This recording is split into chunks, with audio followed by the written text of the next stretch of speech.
طبعا يا جماعة صلاة الجمعة دلوقتي خلصت. كانت بصراحة ممتازة. الصلاة كانت عن عدم الإسراف سواء في الطعام أو في الشراب. السلام عليكم. السلام عليكم. السلام عليكم.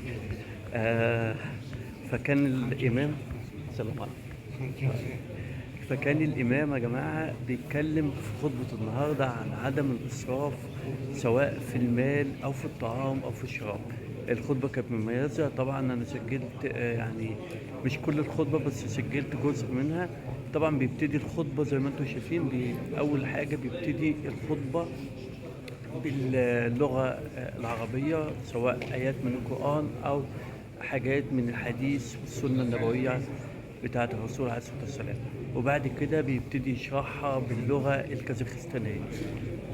أنا حبيت أوريكم بس صلاة الجمعة بتبقى عاملة إزاي من داخل مسجد من المساجد